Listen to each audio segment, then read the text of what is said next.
My name is Stephanie Allen, and I grew up in a quiet suburb in Oregon. From the outside, my family appeared to embody the classic American middle-class dream. A house with a front yard filled with lavender, a pristine white picket fence, and cozy family dinners under soft lighting. But behind closed doors, things were far from perfect. As the firstborn of my parents, Mark and Linda Allen, both strong believers in modern parenting, I was under constant observation. My father, a software engineer with a love for math, always dreamed of having a brilliant, exceptional child. My mother, on the other hand, once proudly told her friends that she had read over 40 books on child psychology before I was born. I came into the world with high expectations and was monitored, measured, and treated like a science experiment. By the time I was 3 and still unable to count to 20 or write my name correctly, my mother's disappointment was evident. "Mark, I don't think she's capable of learning as fast as we hoped," she said one day, her voice tinged with frustration. "We need to intervene early so we don't miss the golden stage." My father nodded slightly, but I could still remember the way he looked at me that day, as though I were a math problem that had yielded the wrong answer and wasn't worth solving anymore. When I was 4, my younger sister Claire was born, and everything in our home shifted. Mom seemed to transform into a different person.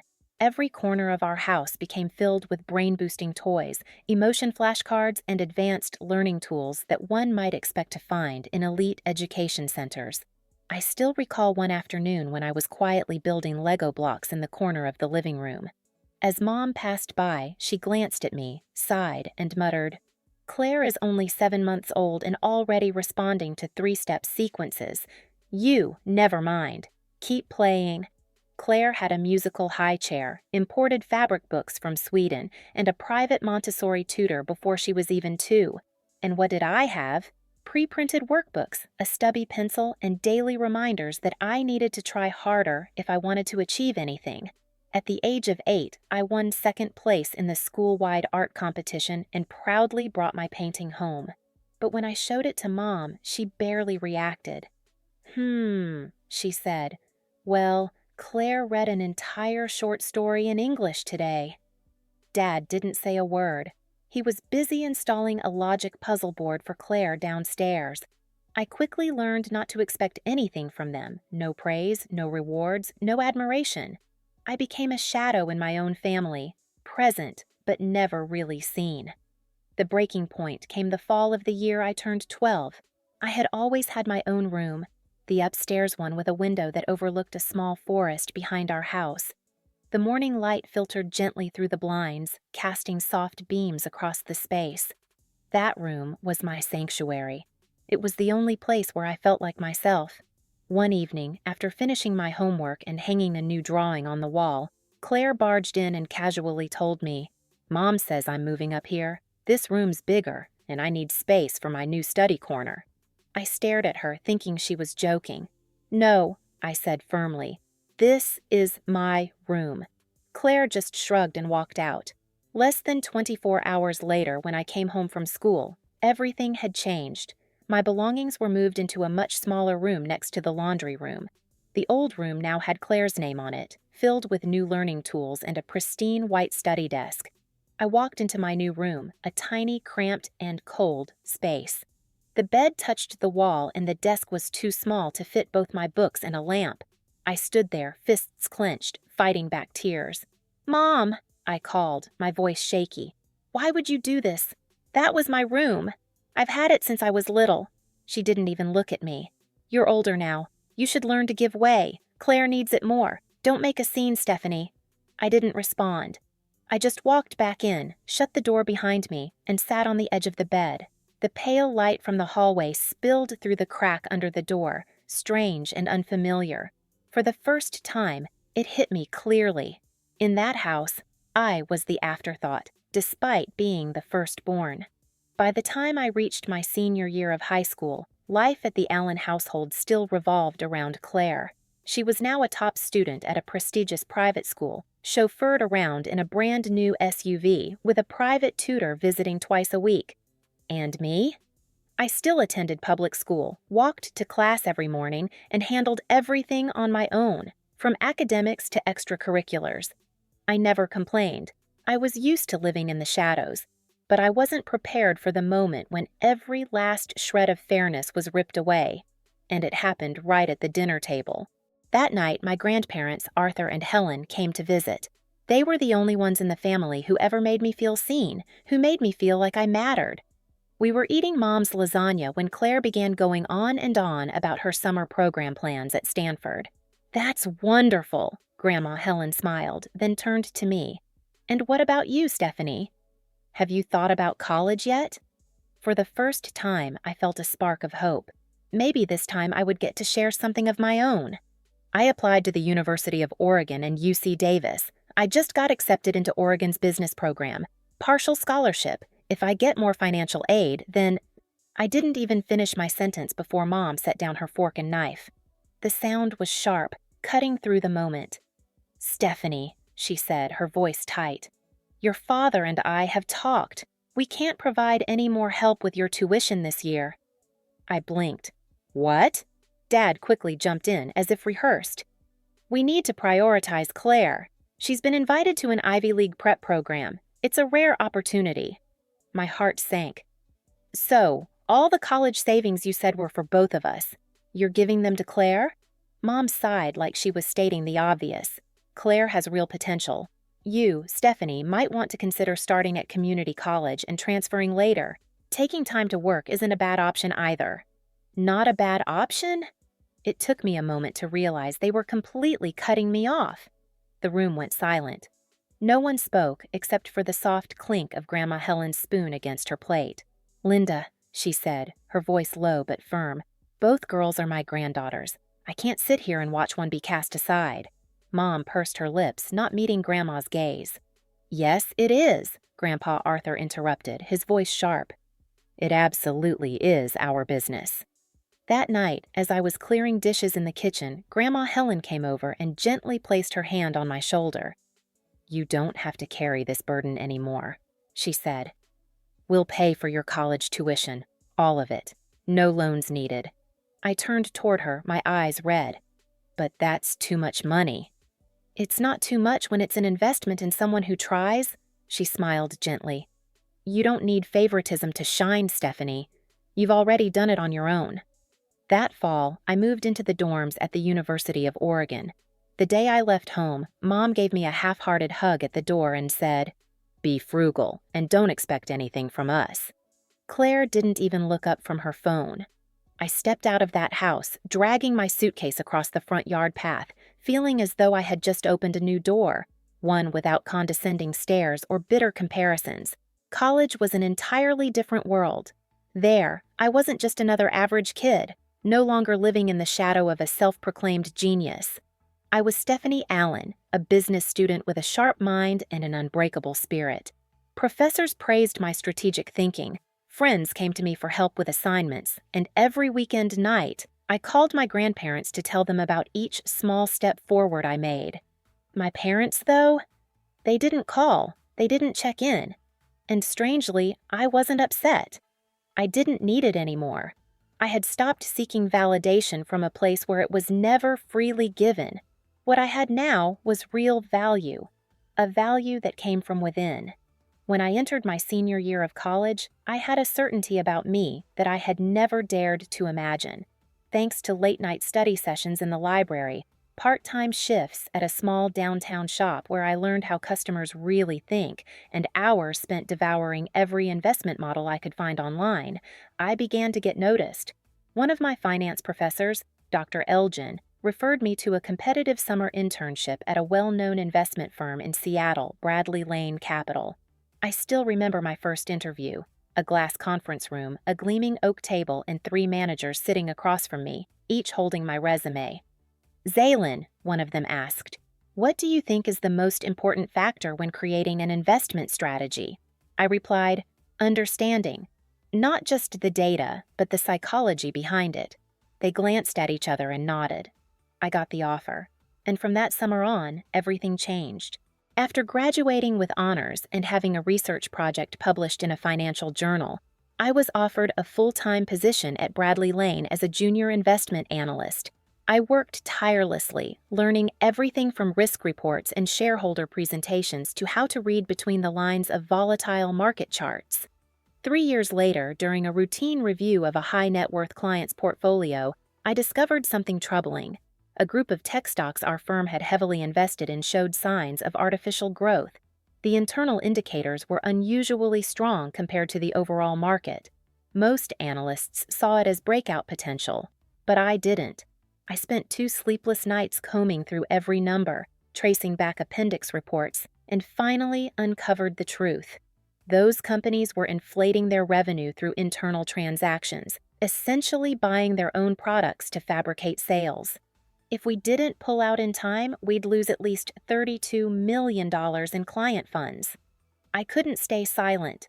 That Monday morning, I walked into the executive boardroom with a 42-page analysis and a risk simulation model. No one interrupted. When I finished, the CFO sat in stunned silence before turning to the CEO and saying, "She just saved the company." Within 3 days, the entire portfolio was restructured according to my proposal. And 6 months later, not only had we avoided a massive loss, but the firm reported an 11.4% growth, the highest in 7 years. I was promoted to lead investment strategist. But I didn't stop there. I began spending my after hours developing a risk scoring system based on market behavior, integrating factors like consumer psychology, social media trends, and global political shifts. It was the kind of thing the industry always called unquantifiable. I called it PRISM. At first, PRISM was just a personal project, but after it accurately predicted price swings in 3 major stock groups ahead of key events, upper management started to take notice. A year later, the system was officially integrated into the firm's core strategy, helping Bradley and Lane surpass 2 of its top competitors in the sector. I still remember the day I was called into the senior boardroom.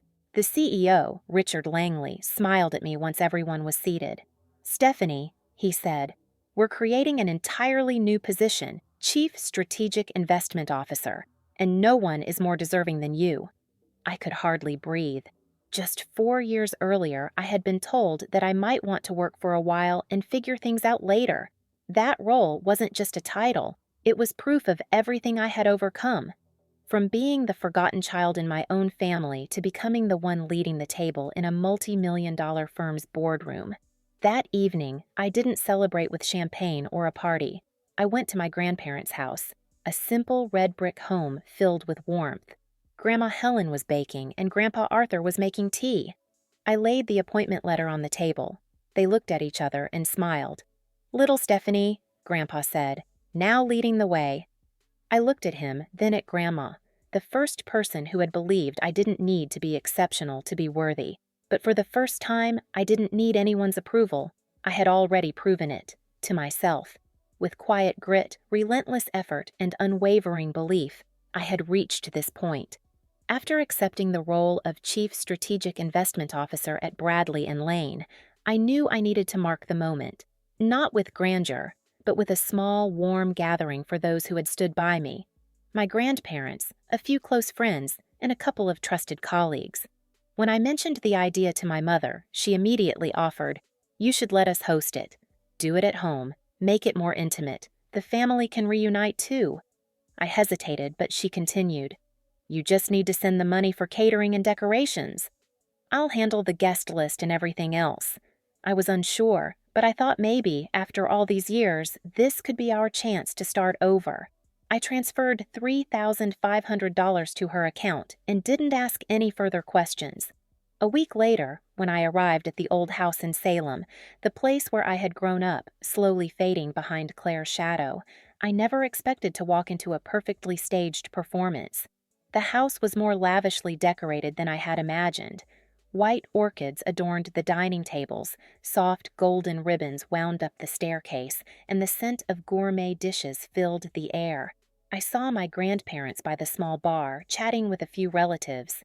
Claire descended the stairs in a striking red satin dress, her face perfectly made up. Walking beside her was a tall, polished man I didn't recognize. People began gathering around, and just as I raised my glass to speak, my mother stood abruptly, beaming. "Dear family," she announced, We're here today not just to reconnect, but to celebrate something truly special. Claire and her boyfriend Andrew are officially engaged. Cheers and applause erupted. I stood frozen. I turned to my mother. Her eyes passed over me as if I were just another guest at a party I had paid for. I stepped forward to speak, but my father intercepted, gripping my wrist like a period at the end of a sentence. "Don't ruin this," he muttered, his voice sharp as steel. "If you make a scene now, don't expect anything else from this family. No contact, no inheritance, nothing." I pulled his hand off mine and took a deep breath. Part of me wanted to leave, to let them drown in their own performance. But the other part, the one that had lived too long in the shadows, refused to stay silent. I returned to the center of the room, raised my champagne glass, and said, "Excuse me, everyone. May I have just a moment?" All eyes turned to me. Claire paused mid-step, my mother's brow furrowed. "This gathering today," I began, calm but clear, "was planned to celebrate a major milestone in my life." I paused, scanning the room. "I'm the one who sent the money for this event. My mother agreed to organize it, and never once mentioned it would be turned into an engagement party." "Party?" Murmurs rippled through the room. My grandparents stood still, stunned. "I'm not against Claire's engagement," I continued.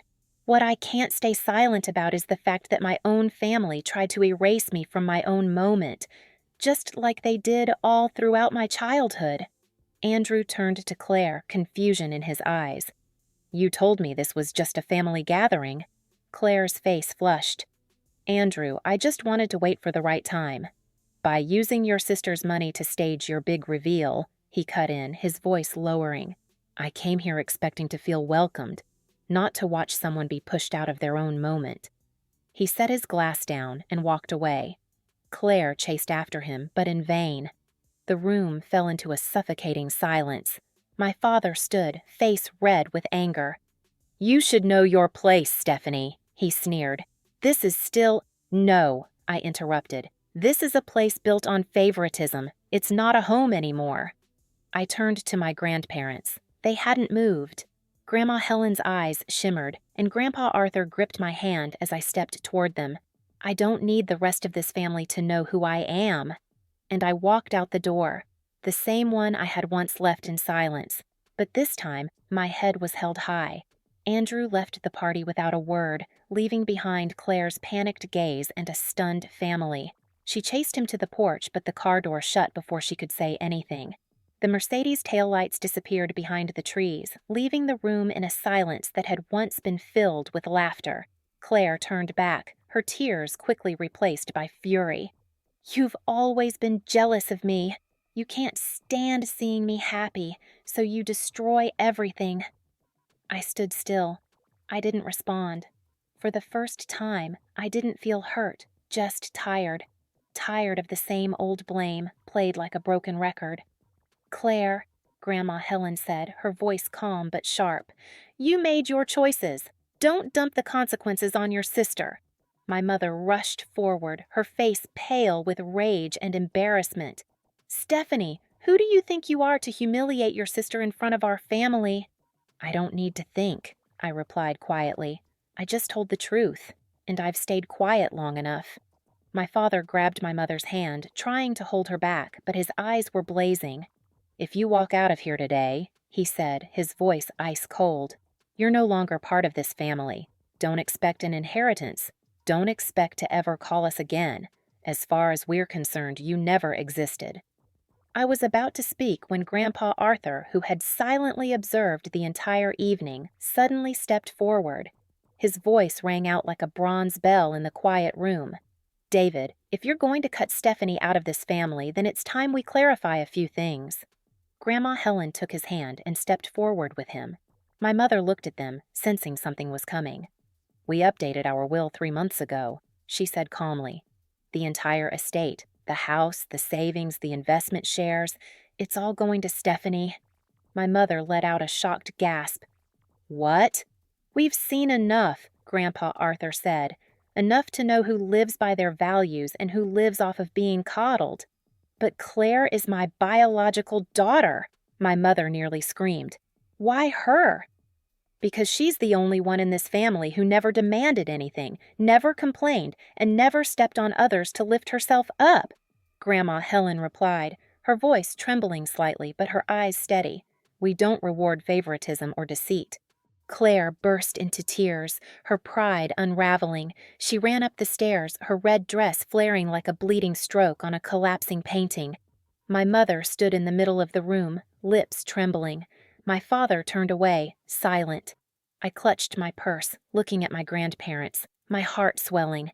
I never asked for this. I don't need the inheritance. We know, Grandpa Arthur said, smiling, and that's exactly why you deserve it more than anyone. I looked around the house, once a wound, now a stage for truth to come to light. One by one, the relatives rose from their seats, avoiding my gaze as if they had just awakened from a misguided dream. No one stopped me as I turned to leave. I stepped outside, the spring night breeze brushing my cheek, carrying the familiar scent of apple blossoms from the backyard. I heard the door shut behind me. This time, it wasn't a door slamming shut. It was a final chapter, closing on years of endurance. On the drive back to my grandparents' home, Grandma Helen reached over and gently took my hand. You don't have to fight to prove yourself anymore, Stephanie, she said. Now you get to just be. I looked at her, my eyes stinging. I had never felt so at peace, not because of the money, not because of recognition, but because for the first time I had chosen myself over chasing approval from people who never truly wanted to see me. 3 years have passed since that night, the night I walked out of my parents' house for the last time, carrying the truth, the pain, and a strength I never knew I had. I never looked back, nor did I ever feel the need to. Over those 3 years, I poured my heart into my work at Bradley and Lane. Every early morning before sunrise, every quiet night on the 19th floor, there I was, refining strategy, tweaking the PRISM algorithm, listening to the market, and leading my team through moments that once felt impossible. When the current CEO, Richard Langley, announced his retirement, no one expected him to choose me as his successor. But to me, it wasn't luck. It was the result of every effort, every sleepless night, and every hard decision I had ever made. On the day I was officially appointed CEO of Bradley and Lane Capital, I was 30 years old, the youngest female CEO in the firm's 60-plus year history. The announcement took place in the main hall, with camera lights flashing and every seat filled with shareholders. I stood on that stage not to impress, but to represent a new generation, one that doesn't have to be born into glory to create its own. After the speech, I took out my phone and called my grandparents. I did it, I whispered, my voice thick with emotion. Grandpa Arthur laughed on the other end, and Grandma Helen repeated the words I'll never forget. You've always been worthy, Stephanie, from day one. Meanwhile, 40 miles away, in the town of Salem where I grew up, things hadn't changed much. Claire was now 27. She no longer wore the engagement ring, nor did she hold a steady job. After Andrew walked away that night, her life spiraled through one failed attempt after another.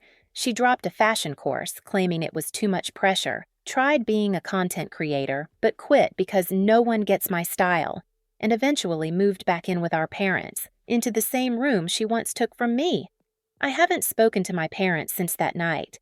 Sometimes my grandparents mention that they've asked about me through mutual friends, but I don't care anymore. I've learned that not every relationship is meant to be kept, especially when it's built on denial and selfishness. Every Sunday afternoon, I visit my grandparents for dinner. We toast bread, flip through old photo albums I once thought were buried forever. Grandma Helen still tells little stories from my childhood, and Grandpa Arthur pretends not to remember them, just so I have to retell every detail. One time, I asked them if they ever regretted leaving everything to me. We didn't leave it because of what it was worth, Grandma said.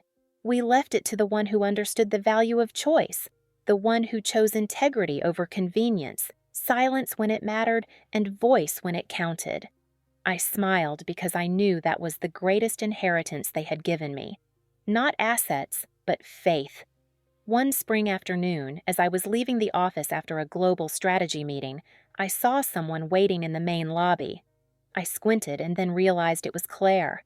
She looked thinner, her gaze uncertain, but still wore her signature look, designer coat and polished heels.